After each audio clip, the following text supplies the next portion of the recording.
We're NSX Silver, ticker NSY. The company is listed now for 1 year. We spun it out from NS Gold, ticker NSX, hence the two names that are quite similar. We are coming up to a 1 year listing now. We're active in silver exploration in Mexico, and I'm sure that we'll go into the details there. And I am the CEO and chairman of the company. Mexico is great. Yeah, it's got good legal framework. It's got infrastructure, mining history. It doesn't go overboard, but it's very structured. Considering that we've had projects in like Nova Scotia and in the US, you see it's much easier to get things done, which is proven by the hundreds of junior miners and big miners being active in Mexico. We are very focused on the project we've got. It's called Diaz Padre and Oso Blanco. They're all in the same area in Sonora.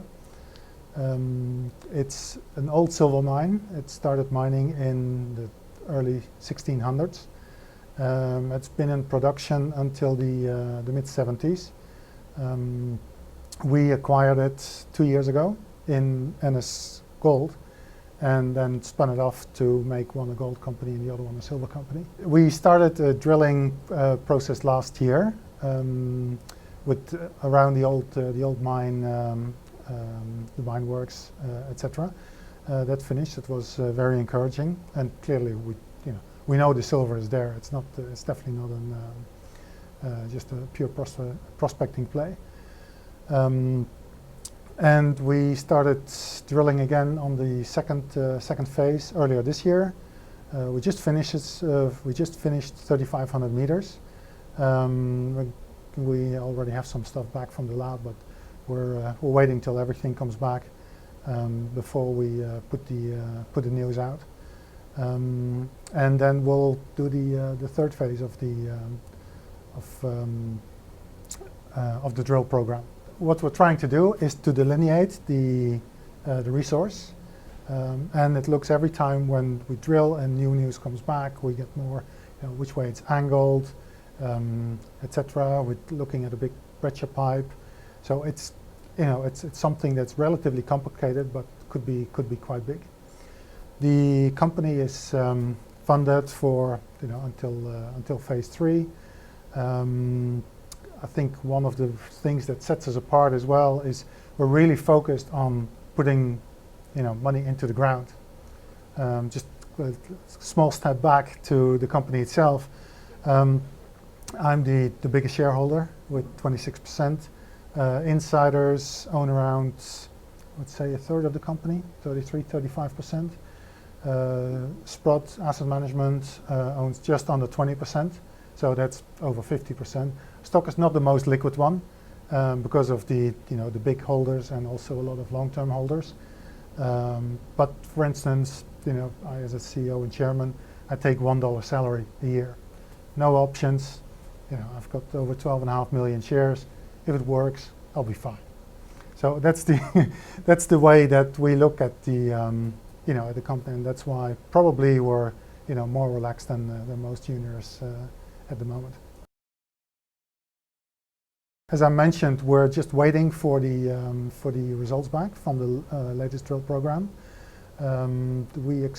Probably within the next 3-4 weeks, we'll have the final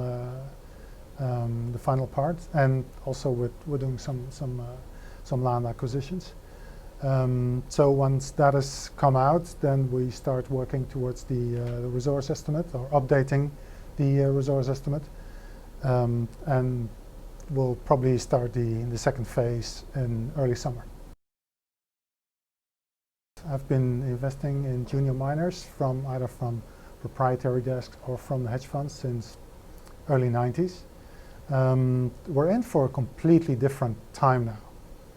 First of all, the hedge funds that tended to put in $1 million, $2 million in a junior company that's finished, almost finished. The proprietary desks of the banks are gone because of the Volcker rule in the US. There's a similar rule in Canada and definitely the same in Europe. So virtually all those desks have been closed. Then the money that goes into hedge funds, which of course is still big amounts, talking about billions, tends to go to the bigger funds. And the way the investments used to work is you had your portfolio, you'd put like 2 or 3% of a portfolio into junior miners, and if you had a nice kicker, it could be 5 to 7% of your performance. Now, clearly that doesn't work anymore, because if you run a 5 billion fund, that amount is too big, and the mining companies are too small. So that part is gone. Then on the other hand, you've got the private investors, which now at almost 0 interest rates don't get a lot of income, so really pull back from risk investment. So personally, I don't see it changing for the next at least 1 to 2 years. So it will be tough. So to develop any mining, actual mining, or just running the company, you need to have access to unconventional sources of finance. So luckily, I know some of those, but that's going to be the big problem for the junior miners. And as I said, I don't think it's going to change quickly. For us, it brings up opportunities. Clearly, our market cap is small too. Like every share price, it's been decimated. But when people ask me, it's like, oh, how are the companies doing? In the real world, everything is fine. We find what we hope for. Everything runs smoothly. It's just the share price is not there. So I'm a long-term investor. Take a 3 to 5 year view. So it doesn't really bother me. And we just take it from there.